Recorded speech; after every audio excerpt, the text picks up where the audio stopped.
my name is Linda and I'm the host for Conversations That Lead. In this episode, we are all talking about leadership. Is resilience important when it comes to leadership? Watch this episode to find out more. Previously, before I became a YB, sometimes I do. It's up to yourself, it's that positive mindset. If you have got that positive mindset, then the people outside can feel that positive mindset and with self-encouragement. That means you'll be encouraging yourself. That means you'll be telling yourself internally that you are able to perform better than others. You are able to reach your goals, So having that positive mindset. Hello and welcome everybody. Today's conversation is all about taking the lead, and our topic for our podcast today is about conversations that lead. And before anything, let me introduce myself. My name is Linda and I'll be the host of this podcast series. And today, here with me, we have a very special guest who actually shows us what true leadership actually means. And here with me today, sitting next to me, is YB Wilfred Yap. Everybody give him a round of applause. YB, you want to say hi? Say a few words. Hi everybody. Hi. Yep. Okay. So YB, today we will dive deep into what actually leadership means, beyond titles, beyond responsibilities, more to what leadership is mostly in actions. Okay, are you ready, YB? Yeah, okay. I'm waiting for your questions. Okay, before we start our podcast, maybe let us thank our sponsors today. Sundrop here, and YB, before we start, maybe we want to do a cheers. All right, okay, cheers. Let's try. All right. What I have here is the lime juice drink. What do you have, YB? I have got teh tarik. Wow, I never know Sundrop has teh tarik with more flavors, Okay, but anyways, hey YB, not yet. Cheers. Cheers. And it tastes nice. Yeah, tastes nice. Let me sip first. Refreshing. Okay. Now, YB, many people see leadership from outside, public speeches, more to decisions that being made, and also the visible impact. But today we want to go a little bit deeper into the topic of leadership, and I want to talk more about the personal side of leadership, defining moments of the struggles, and also the lessons that shape who you are today. Nice. Okay, so let's start with this. Sounds good. Great. All right. Now, YB, stepping into public service isn't an easy decision, am I right? Okay. So what actually made you take on this role as YB? Or was there a moment that convinced you, or is there any aha moments that made you say, yes, I want to do this? I think for me, it just came, It was not something that was planned. Okay. You plan for your career, but I never planned for a career in politics. Oh, wow. So when I was with, I started my career as a lawyer in the firm of Wan Junaidi and Company under our current Tuan Yang De Utama. And I think one fine day he just spoke to me off the cuff. He says that, Wilfred, he says that, you can't go through life just being a lawyer. He says that you need to do a little bit more than that, and you need to do a little bit of community service so that in a way you are giving back to the community. And prior to that, I was already a member of SUPP. I became a member of SUPP in 1992, but I was not very active, until after the conversation I had with our Tuan Yang De Utama. Then only that I started going back into politics a little bit more seriously. That was around 2006, around that time. And from then on, things started developing. Okay. Can I say that he is one of the who actually motivates you to making the decision of being a YB, or like, yes, I want to do this?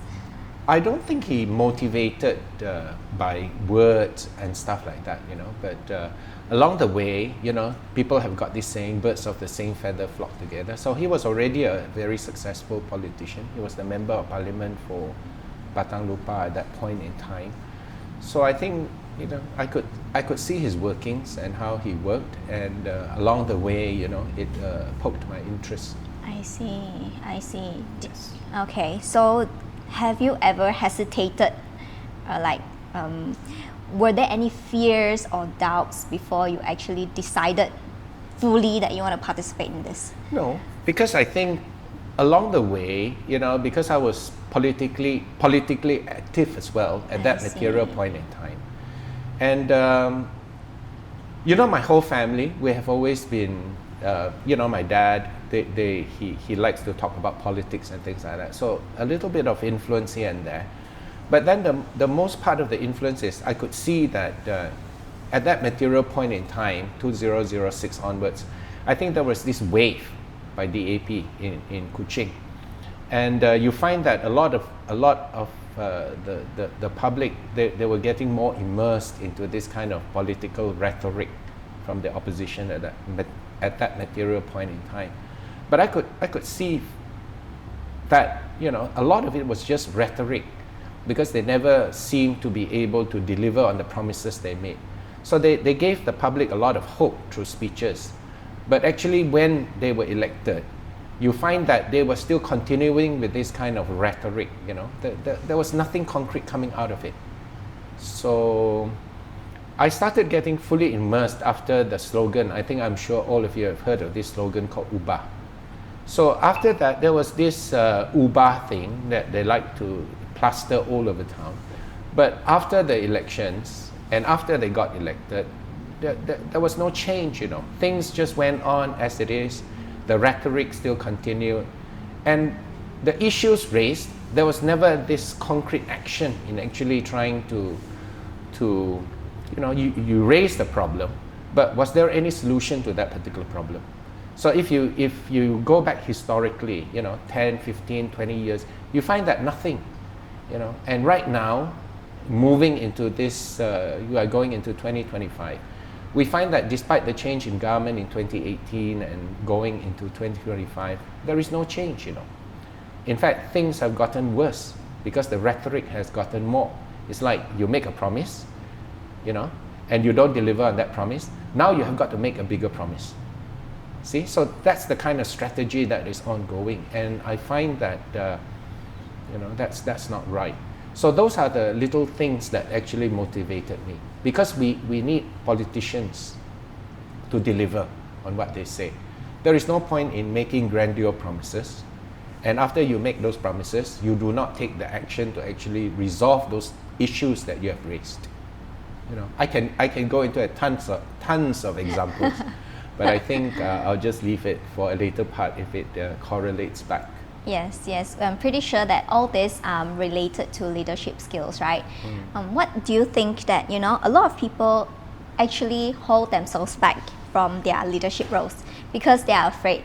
Afraid of what? Afraid of failure, afraid of struggles, afraid of not meeting expectations, like what you said just now. So what actually helped you push past? Do you happen to have this kind of fear or doubt sometimes? I never had any doubts, because like I said, I never set out to achieve a goal in the first place. So a lot of times, a lot of things just fell into place. So if you're asking me about this question on failure or whatever, I think there was this goal, and you just try to push yourself towards achieving that goal. And the rest of it is, I don't let outside things affect me much, because you just focus on yourself, and that's what I've been doing. I just focus on myself. But then there is no 100% that you are going to succeed if you go along this journey. Because along the way, you're definitely going to have obstacles. Yes, you're definitely going to have challenges. It's just a question of how do you actually find the solution to those challenges at that material point in time. So that's how I look at it. I just take it day by day, problem by problem. That's about it. Right. True, correct. So if you had to choose one moment in your leadership journey that changed you, what would it be? Or you think that so far you're okay with everything or whatnot? So any key challenge or turning point, is there any turning point or experience that shaped you, who you are as a leader today? If you're talking about that, you see, just now I just spoke to you about challenges, right? In 2012, I was nominated as a candidate by SUPP to stand for the parliamentary seat of Stampin. But 2013, I think Yong Kun Sang, the sitting YB at that material point in time, he was re-nominated. So if you consider that as a challenge, then I would consider that to be. But the difference there is I never gave up, because when I was not nominated, when I was not picked as a candidate for Stampin, I still carried on. And 2014, I was also the SUPP Youth Secgen, and I was also nominated as the Public Complaints Bureau chief at that material point in time. So I just carried on like normal, you know. I do not let the external disappointments actually affect me. Okay. So I just carried on, you know. Okay. And I was very lucky lah. I'm a YB today.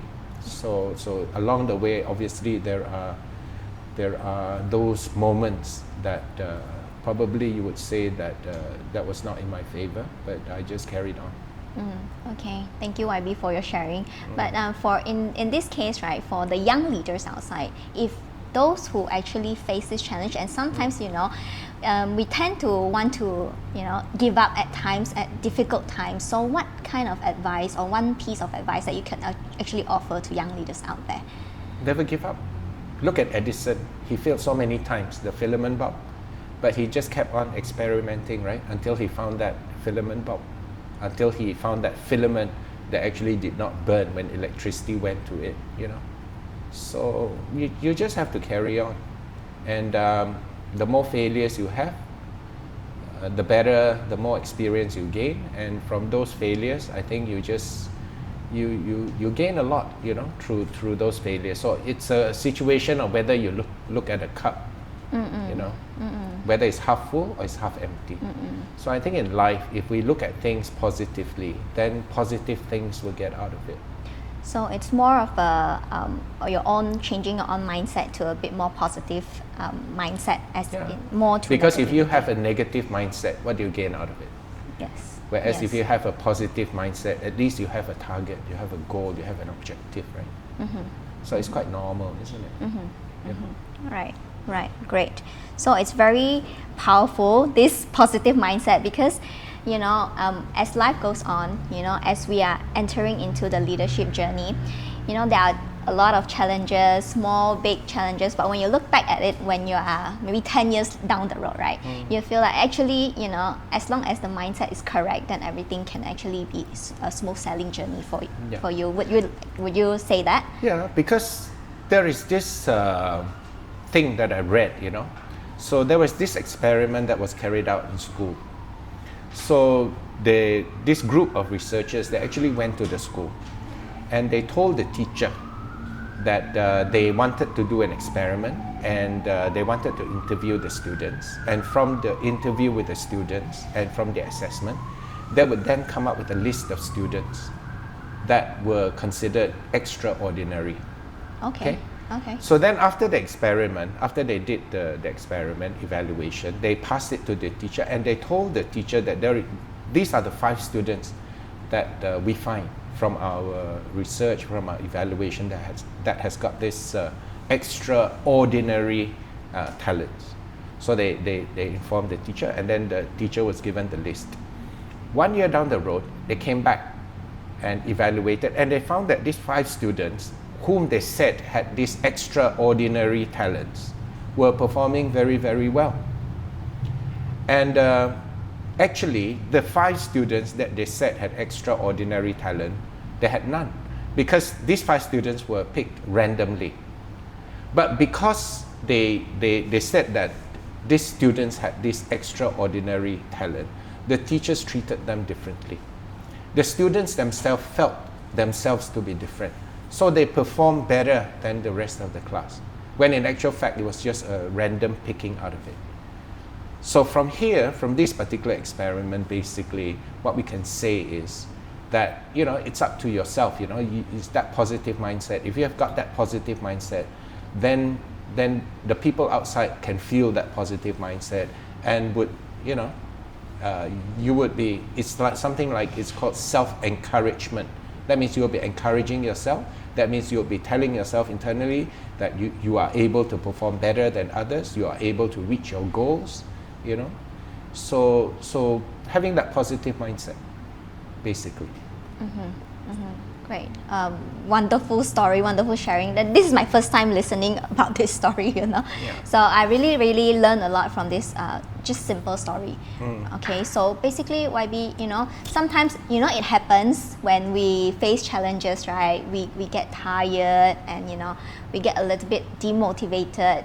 Like you mentioned positive mindset or positive self-talk, it actually helps us very much. But other than positive self-talk, are there any specifically activity that you like to do, or like going for a walk, going for a brisk walk in the park to actually calm yourself down and then restart again? Are there any specific things that you do? Previously, before I became a YB, sometimes I do, you know, I do a little bit of gardening here and there. And sometimes I want some alone time and things like that. But if you are talking about physical activities or whatever, not so much. But when I was younger, I used to play squash. I represented my school in basketball. Wow. I represented the university in basketball. And, you know, I used to like a little bit of bodybuilding as well when I was younger, but not now lah. I don't do any of those physical activities now. Right. Okay, because I believe that, you know, these types of activities can actually calm ourselves down at times, you know, when we actually need it. Like, do you happen to have that moment that, you know, I need to rest? I need to rest. Are there any specific moments to that? It depends on what you're talking about. I mean, after you're exhausted, obviously Yes. you need to rest. Yes. Every night you need to sleep Yes, to recharge definitely, for the next definitely. day. If you're talking about sort of like those big disappointments that if that's what you mean, Yes. whereby you just want to throw in the towel and give Yes, up. exactly. I You don't. I've don't? never had those kind Wow. of things. Wow. Yeah. Wow. So I can see that YB yourself is a very strong, positive mindset kind of person. So I hope that we all can learn a lesson or two from there. But it's not easy to develop this positive mindset, you know, that, you know, for especially for young leaders out there. You know, it takes a lot of punching and But reality. I think kids nowadays, people your age, you are old enough to be my daughter. You know, you give up a lot of things. You know, you start out on a journey, you are very, very enthusiastic, full of fire. Yes. But the first disappointment you meet, you give up. Yes. You know. So I Yes. think those are things that kids nowadays probably they need They to face. overcome. Yes. know. Yeah. Is your advice still positive mindset? Obviously. I mean, you must have a goal in life. You must pursue your dreams. Because if you don't have a goal, you don't have a dream forever, you know, you are directionless, isn't it? Yes, it's like a yes, pilot. If you drive a exactly. plane, you must have a destination. Exactly. So in life, we must have a destination, you know. And if you look at the Second World War, the American strategy was island hopping.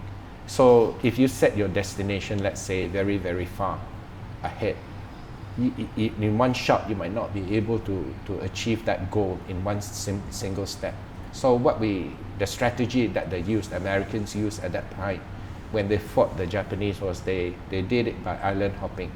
So that means your destination might be far down the road, but you island hop, you know, because it was the war in the Pacific theater. So you island hop.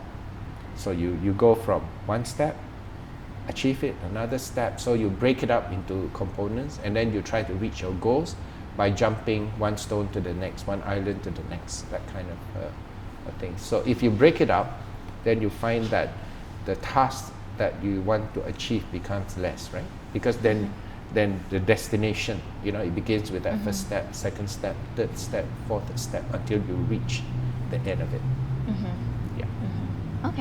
Okay, that's interesting. That's very true also, because sometimes, you know, young leaders, we are very fired up, you know, we just want to go get the dream that we actually want. But sometimes, you know, when we set goals too far apart, somehow, you know, we becomes get impossible. disappointed. Yeah, we get So you disappointed. break it up. Correct. We get disappointed when we don't achieve certain things, and it's not the outcome that we actually want.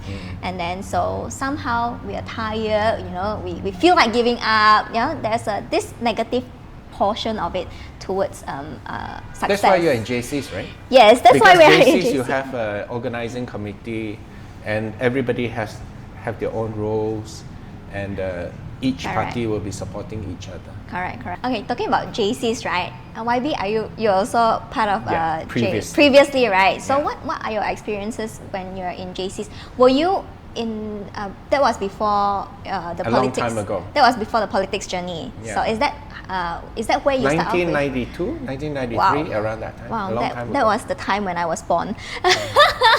So that was 30 plus, 30 Yeah, plus 30 years plus ago. years ago, So it was during your younger days, right? Yeah. So is that After I came back after you from came university. back? Okay, that was how did you come across JCs during that time? You know, you got your JCI Senator Potek Ang and people like Richard Tan, Right, people like right, Paul Kong. right. So those were the generation that I was around with. JC Kuching. How long were you with Just JCs? about 2-3 years, not that much. Then I pursued my own career and stuff like that. So I just immersed into it and then spent less time. I see. So that was when you have not entered any jobs yet, or No, you weren't I was around? working already as a lawyer. But then after that, the focus shifted a little bit, so I was not active after a little while.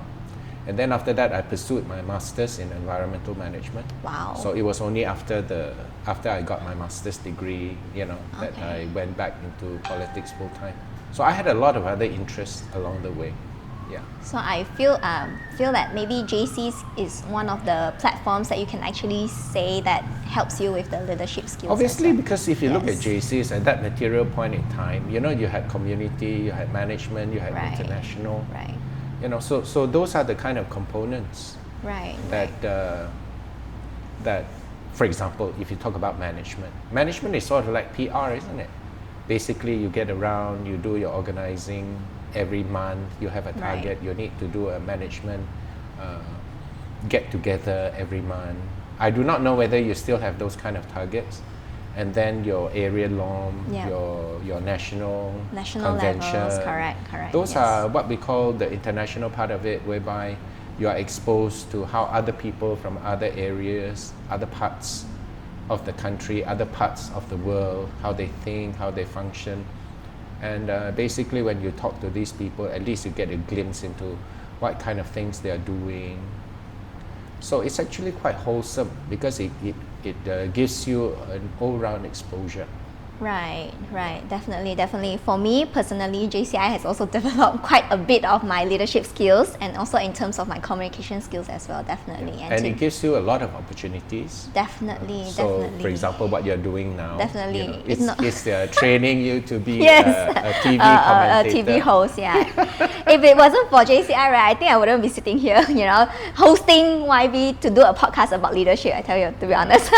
So I really think that, JCI is a good So these are platform. opportunities. Yes, opportunities, as long as you're open up to it and, have an open mind about learning and also taking up roles and responsibilities, I'm sure that leadership is something that you will pick up very quickly. Yes. Yeah. So YB, maybe I would like to ask you, is leadership something that you are inborn with, or like you feel like you pick it up along the way? Because there are some people who are really good when it comes to leadership, even at a very young age. But there are people who, you need time to develop, like people like me.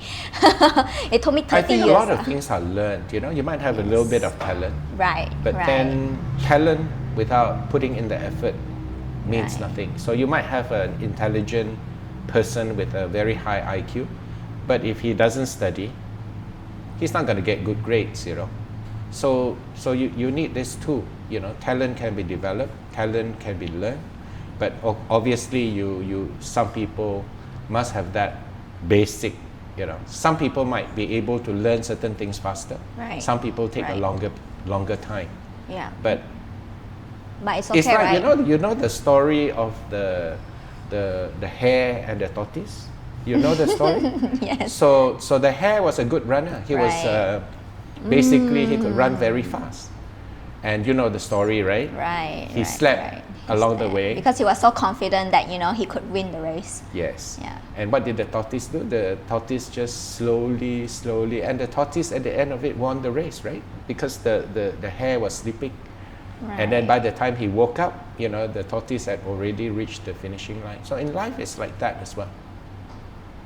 Yeah, who knew that a kid's story could turn out to be such an impressive leadership, journey and a story for everybody here. Yeah, this is me doing a reflection here. I never knew that this would be. I can relate it to this. Yeah. That's very interesting. Now, leadership isn't just about title, right?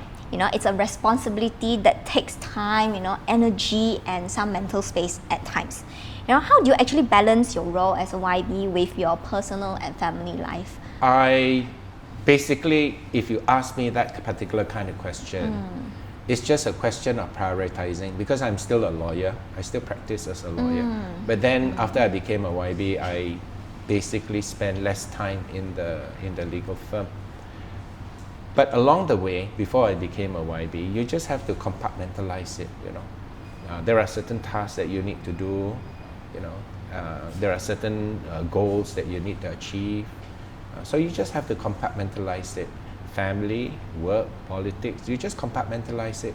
And then you prioritize it. And then you systematically try to settle whatever problems or whatever goals or whatever objectives that you set out to do. For example, when I was a Public Complaints Bureau chief at that material point in time for about 8 years until I got elected, basically people come to me with a problem. I try to settle the problem first, and then after I've settled the problem, I would come up with a press release. And the press release is never about publicity. The press release is just to inform people that, okay, this particular person came to me with this particular problem. And along the way, we have settled this problem for him. But we want the people outside there to know that if you face this kind of problem, it's not the end of the world. And these are the steps that you need to take to actually solve your problem. But nowadays, I find that a lot of the politicians nowadays, the first thing, if people come to them with a problem, you can look it up in the press. People come to you with a problem, the first thing they do is, 机会来的, opportunity is here. We call a press conference. Okay, after you have called the press conference, you call a press conference, you highlight the problem in the press, then after that, then what? Are you taking any steps to actually solve the problem? 6 months down the road, this guy still has that particular same problem. So if you notice that there are certain politicians, which I do not want to name, you look at it, half the times those problems are not solved. Okay, so when I was at Public Complaints Bureau, somebody came to see me, like the Indonesian, local, there was this local lady. She used Jalan Tikus to go through Serikin there to go into Indonesia, and he was caught. So the family came to see me. The first thing we do is not to come out in the press and highlight the problem that this particular woman has been detained by the police and immigration in Indonesia.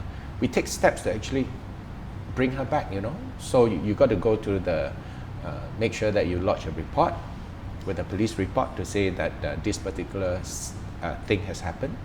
Then you need to contact the Malaysian consulate in Indonesia to find out what are the steps that we can do to find out what is the actual problem. So that particular case, we actually managed to bring the lady back to our SUPP HQ, and then we come up with the press conference, and then we warn the public not to go across the border without a valid passport. Then, for example, the money lending cases, when these people are threatened by the Along and all that, we actually assist this particular victim to lodge a police report.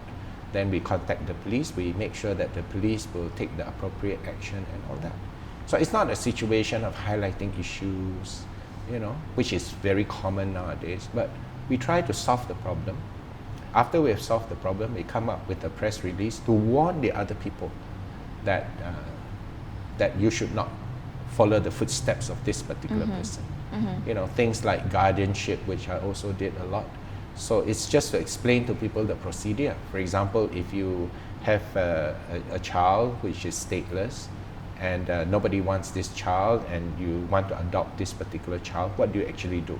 First thing, you need to go to court, you need to get an order of guardianship. After that, you need to go back to district office to get the certificate of adoption done. Then you need to go back to JPN, after the certificate of adoption to get the birth certificate changed, that kind of thing. So it's a lot of it is just procedural, So to conclude, what I'm trying to say is, if there are any things, if we want to raise an issue or whatever, then we must find, or we must try to find a solution to those problems. Correct. Which I find that there are certain politicians or there are certain people out there, they just want to be famous for the day, get themselves in the press, and at the end of the day, do they actually solve the problem? And it's like just making promises, populist statements. What are populist statements? Or if you vote for me, or if you elect me as your leader, UEC will be recognized in the whole of Malaysia. If you vote for me, 50% of the taxes collected in Sarawak will be returned to Sarawak. Or if you vote for me, there's a change in government, 20% of all royalty will be given back to you. These are all populist statements. And the world has too many leaders who are just populists in their nature. So we need the people that are there to actually be like that tortoise, talk less, but then pursue those goals, pursue that objectives. And one of that particular person would be our Premier. If you notice the direction of our Premier, when he first came in, when he was first elected and then appointed as the Chief Minister at that material point in time, you see the first thing he said was, he started the digital economy thing, and then after that, we had COVID, we had the COVID-19 pandemic, and then he came up with his post-COVID development strategy. And along the way, you see, step by step, it's like that tortoise, one step, one step, one step. Then he came up with things like goals.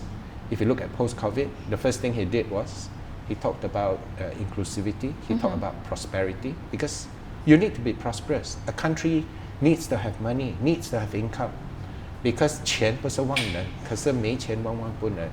So you need your economy to be strong so that you can, then the problems faced by the rakyat, or the programs that you want to run to enhance the productivity, to enhance your living standard of your people, you need those kind of strategies. So the first thing he talked about was economic prosperity, and you find that every year since 2017, every year our income, the state income has risen by 1 billion, and last year it was this year projected to be 14.2 when he started out with 5.9 billion when he first took over. Then the next thing he did was social inclusivity, that the people of Sarawak, the policies of Sarawak will be inclusive. That means it will not be based on race or religion. And the third part of it, he talks about sustainability, and that's why he came up with his renewable energy initiative. Like we have a lot of hydropower. Yes. Now we want to go into solar. So these are the sustainability part of it. So you see, it's wholesome, Right. So I can see that from your sharing, right? There's a lot of social issues that you will need to solve for your career-wise, in terms of career. So do you happen to have, out of your busy schedule, do you happen to have time, like you set family day for your family? No, I don't do that. You don't set? I don't set any family day or whatever. Okay, that's very interesting. Yeah. So when you have time, you will make time. Yeah. Is that what you? I used to pick up my kids, because my kid used to, both of them, they used to study in St. Joseph Private. Okay. So I would leave the office at 4:30, then I'll pick them up, and then on the car ride, that's the time when I interact with them. And the first thing that we do normally for quite a number of years is, the first stop is I would go to a supermarket, Unako. Then I would buy veg or whatever, then I go home, I cook for them. You cook for them? And then 6 something, 7 o'clock, send them to tuition, assuming they've got tuition for that night. 9 o'clock, I pick them up again, that kind of thing. Yeah. So those are the time when, You know, if you're talking about Yes, Taiwan, yes, yes. because they're trapped there. Sometimes when kids sometimes they don't really want to listen to parents as well. Yeah. So sometimes if you have a heart-to-heart talk with them, sometimes they don't listen because they are too smart. So they said that we are of the older generation. So sometimes sometimes when you're talking about spending time with them, it depends on what do you mean by spending time with them. You know, I think if you talk about spending time with them and talking to them, making sure that they're moving in the right direction, see what's happening for the day. Yes, so those are the time that I spend with them. I If that's see. what you mean. Is it as equally tired to be a politician as to a full-time father? No, it's the same. It's the same. That's why I say you just need to set your goals. You know, you Right. set your goals. Because basically what do you want for your children? You want the best for them, isn't Yes, it? You want to yes, make sure that exactly. they're moving in the right direction. Exactly. When you involve yourself in politics, right, you want to make sure that the end result is there. So you try to get to that end result. And the end result for everybody is the same. Like for example, you're a voter, right? Whether you're going to go into politics or not, that's beside the point. So let's say now, you are a voter, you are a citizen of Malaysia, you are a voter in this constituency, you are a resident. What do you want? It's all the same. They want the best for that constituency, they want good infrastructure, they want to make sure that all the problems arising in that constituency are solved as urgently as possible. They want to make sure that the schools that the children go to are good schools. Yes. They want to make sure that the drains are not blocked. They want to make sure that street lightings are there. They want to make sure that when their kids graduate, finish Form 5, they have a place to go, they can go to university. They want to make sure that the government, in the process of the kid going to university, the government will try to assist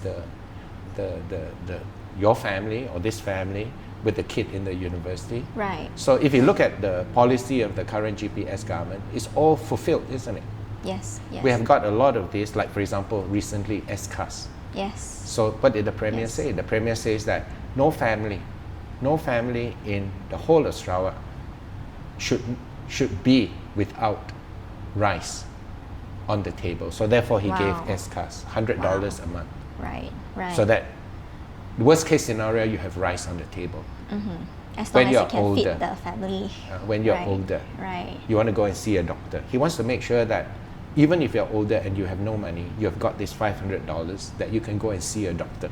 So the Premier, the GPS government actually gives it to you. See? University. Next year onwards, 2026, the Premier has said that, you know, if you're able to get into the 5 government-owned, GPS government-owned universities, Sarawak government-owned universities, then you don't have to pay. Right. You know? Right. And then he also said, of course, he also set certain guidelines, because you don't want a situation whereby you go to university and then you graduate from university and you find that you cannot get a job. Yes. Right? Yes. So he Yes, you're says that, right. okay, STEM. Because, why STEM? Because statistics and research have shown that people who study STEM or people who graduate with STEM courses, the likelihood of them graduating without a job or the likelihood of them not getting a job is slimmer. I see. I See? see. I see. So Right. those are the policies Right. that the government is pursuing. There are many others. Right. You know, but right. I'm just giving you an example because I can't go through the whole range. Definitely, definitely. Yeah, we're really truly very proud to be a Sarawakian, yeah, with all the policies lined up for us. You know, you should give ourselves some claps, yeah. And I'm pretty sure that, you know, older generations like my parents, they do enjoy the S-Card as well. You know, people who are already retired or like they are under low SHBC income. as Yes, well. Sarawak correct. Health. Correct. So it's a Senior citizens health benefit. Definitely. Yeah. So with all the very, very busy schedule, do you actually feel sometimes like you feel guilty or not? Like sometimes you feel guilty not being able to spend as much time as you used to be able to with your family? No, all of them are No. grown up. You know, my Oh, kids are wow. grown up. But so but when they were younger days, during I told the you younger already, days, I try to just- spend as much time just as much So by the time. time I went into politics full time and all that, they were already quite grown up. They were already I quite see, independent. I see. Yes. Yeah, for me having a younger daughter, very, very young, you know, sometimes you have to juggle between work and being a leader at work and being a leader at home, and then sometimes, there's a sense of guilt that, motherhood guilt, that I can't be there 24 hours for my But you will for my find that younger. after your kids grown up to a certain stage, they don't want you to be. I know. They are not going to stick around you also. I know. They have their own Definitely. time. They want to spend their time with their friends. Yes, So it's yes. just a question of balancing. Yeah. Maybe right now, because she's still very young, it somehow the guilt eats me up at times, Yeah. It's actually the same with politics, a family, Because you see, you just want to make sure that if your children comes to you with a problem or whatever, they have the confidence that mommy and daddy will be able to help me out. So Solve you the are just problems. indirectly giving that confidence. And if they come to you with a problem, you will try your very best to actually solve that Right, problem for them. definitely. So if you're a politician, a leader, Right. you should treat all your constituents like your family. So if they come with a problem, you try your very best to actually solve the problem for Right. them. That Right. kind of Right. scenario. Right. It's like father-son or father-children kind of relationship. And if you are, for example, if you are a minister or whatever, then for your constituents or for the ministry that you are actually running or whatever, you got to make sure that the benefit, actually goes right down to your children, in Right. inverted commas, Right, to make sure definitely. that benefit is implemented downwards.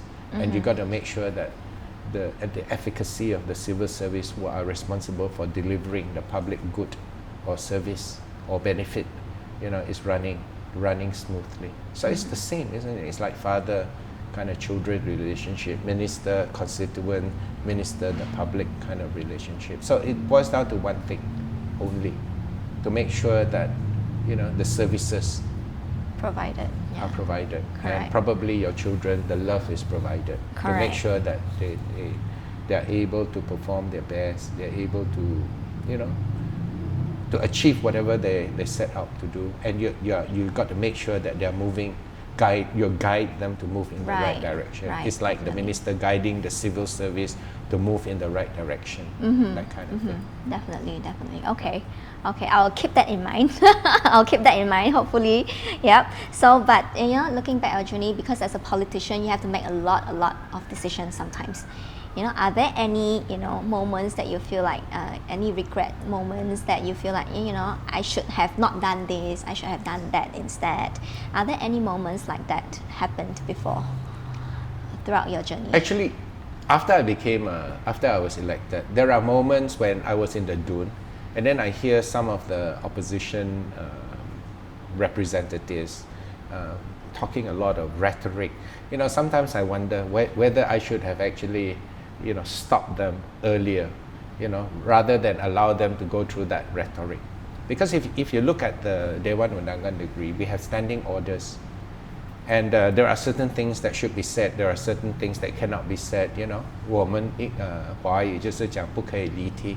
But sometimes I find that a lot of times these people 离题, and they're just wasting the time. Things that should have been brought up, things that should have been said, things which were easier said. If you are an opposition member within the state assembly or parliament or whatever, but those things are not said because half the times the time is used for political rhetoric, politicking, and the problem with it is half the time the public don't understand. So if the public is fully educated, they understand fully, then it's okay. Exactly. But half the times, a lot of these politicians, they actually waste their time in the state assembly because they are playing all this kind of showmanship, just to attract the media's attention, attract the public's attention. And after you have attracted the public's attention, what results come out of it? And the answer is nothing. So that time should have been better used. And sometimes when they go into this kind of rhetorical kind of thing, sometimes I regret not stopping them earlier. Okay. So does that moving forward with that kind of situation, has there been any moment that you tried to stop situations? I like have. that? If you go through the, last year I stopped one of the members, from going on. I think you can watch it on Facebook or UKA's streaming or whatever. you know. One of the members actually stopped. So is there any things or lessons that you actually learned from, I should have, like from the moment that you feel like you regret you should have done this, but what are the lessons from these situations that has taught you? If you're asking me, because that's the too general a question. Right. But if you ask me on a general basis, I don't think I have any moments where I've regretted or things which I've regretted not doing. Right. You know. Okay. I'm quite systematic in the things that I do, and I'm quite persistent. Okay. So if I set out to achieve certain goals, I would try my very best to achieve it. Right. And then sometimes I become deaf, and I cannot see certain things after that. Okay. I just pursue that particular Okay. goal. Okay. I mean, that's just me. Every time we see a politician, it's always shining bright like a diamond, They seem to have all the answers to our questions and whatnot. And as a public, help, in terms of solving all these social issues, and also what can we actually contribute more? Very simple. I think the answer to this is just knowledge. In Dewan Undangan Negeri, in one of the sessions in the August House, I've actually spoken. You see, every time you see a problem, the first problem that they blame is the YB.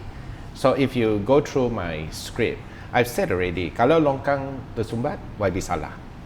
Kalau lampu tidak nyala, YB salah. Kalau jalan raya berlubang, YB salah. Semua YB salah. Sedangkan YB tidak ada kuasa. See?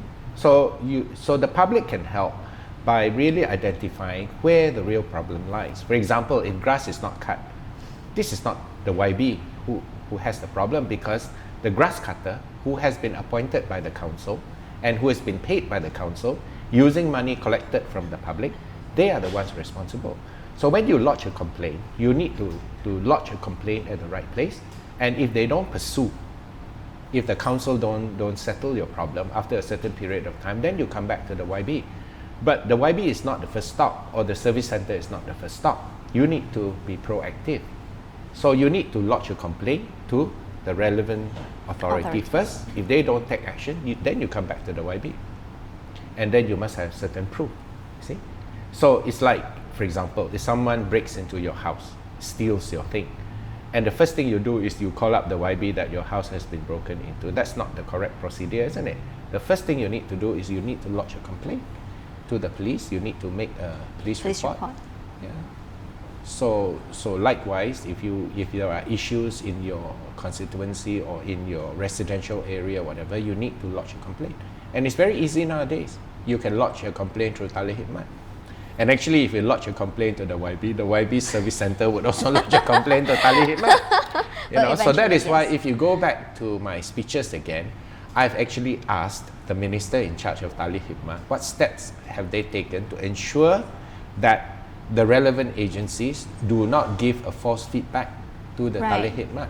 To Tali Hikmat. And if they give a false feedback, then what action is going to be taken against them? For example, grass not cut, you lodge a complaint. Then the Tali Hikmat forwards your complaint to the council. And council, the officer gives a feedback to say that the grass has been cut when the grass has not been cut. See? So that's giving false information back. So I've actually asked already.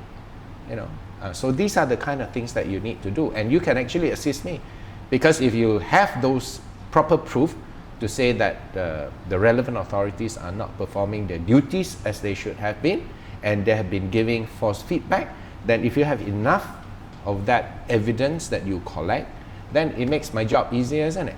Yes. Because then I'll be able to pursue the matter systematically, and I'll be able to ensure that these kind of things do not happen again.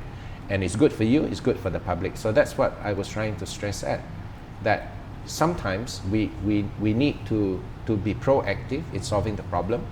We need to collect the evidence, and after we have collected it, then if in the event we lodge a further complaint and no action is done, then we can go to the YB with all the relevant evidence and all that. Then the YB will be able to represent the constituents that he's supposed to be representing better, and he will be able to make sure that the agency responsible will be able to perform their duties more efficiently. And if not, then obviously the person in charge of this particular agency, something must be done. I think we've heard quite a bit of stories and also sharing from YB himself. So now before we end, just a quick one, okay? I want to ask you what actually keeps you going, because being a politician, it's not an easy journey. Sometimes you're hit by a lot of falsified accusations and whatnot. So what reminds you about all this when it first started, and what keeps you actually going down this journey? The public that you represent, isn't it? That there are irresponsible opposition out there who makes populist statements and all that. But at the end of it, if we, as normal people like us, the majority of us, or whatever you want to call it, if we don't take these steps to make sure that politics becomes noble, politics is a way of changing people's lives, politics as a way of making the lives of others better. If we don't take that lead, who's going to take that lead? So if we allow these kind of people to carry on, then society will be destroyed, isn't it? For example, if I talk about money politics, I got to make sure that we ourselves do not indulge in money politics. And if we know of anyone who is indulging in money politics, we've got to make sure that it is made known to the world. If people are indulging in corruption or whatever, it is up to people like us, isn't it? So if we don't pursue those kind of things, who's going to pursue it for us? Right. Somebody's got to take the lead, right? So the issue there is you can take the lead also. All of us can take the lead. All of us can be leaders. And in fact, all of us are leaders in our own right. We just need to take the right step. And we just need to be ethical. We must make sure that whatever we say is the truth. And if what we're doing is the truth and we truly believe in it, then we just need to pursue it. That's all. Isn't it? So that we get the desired result that we want. Wow. That's very inspiring. So any one last piece of advice for the young leaders outside there? I just have one word, persistence. That's all. You just need to persist in whatever you want to do, but make sure that what you persist or what you pursue is something that is proper, ethical. Within the law. Definitely. So for example, if someone tells you that if you do this, if you're involved in the scammers industry, you can make a lot of money, then you know that that's not right. So don't do it. But if you're pursuing something that is good, for example, you want to be the best doctor, you want to be the best lawyer, you want to be the best engineer, you want to be the best computer scientist, you want to be the best nurse, you want to be the best whatever that you're doing. Then those are the kind of things that you need to be persistent about. Right. Definitely, it's not a 1 day or 2 day thing, right? It definitely takes time and a lot of effort, and it's a journey throughout your whole life that you learn and you gain all the knowledge that you actually needed, and also the heart, the persistency that you needed for becoming a great leader, I would say, right? I would use the word great because I'm not great. Great leaders, you need to refer it to people like our Premier. He has done well for Sarawak. He's pursuing policies which are inclusive, making sure that Sarawak is in the right direction. That's why after 8 years as the Premier, a question was asked, after him, what next? Then his answer is very simple. After, there'll be a new batch of leaders coming through, and that new batch of leaders will have to carry on already, because by that material point in time, he doesn't know what is going to happen, because nobody can predict the future. Definitely. But what we can do is we know the situation now, and we can make our decisions based on the now, based on the facts that we have in front of us. So we don't want to think too far ahead about the problems that might arise. So we set a goal that this is what we want to achieve, and along the way, the problems, we try to find solutions to those problems. We try to tweak our policies to make sure that we continue to pursue, we continue to move in that right direction. So your question to me, it's too long, because then you are imputing too many what ifs into it. So I think life should be simpler than that. Not too many what ifs.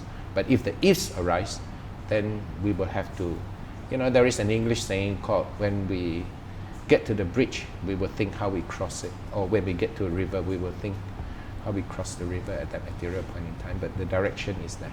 Wow. Right. You're totally right, because there's too many what ifs in our lives that we actually want to solve. And with that, YB Wilfred, thank you so much for your honesty, and thank you so much for your wisdom today. We really enjoyed the session. Hopefully you all have learned a thing or two from YB itself, and your leadership definitely is an inspiration for us, all of us today. And not just here today, but also to the audience that will be listening to this podcast as well. So thank you so much, YB. Can we give YB a round of applause? And thank you for having me. Thank you so much.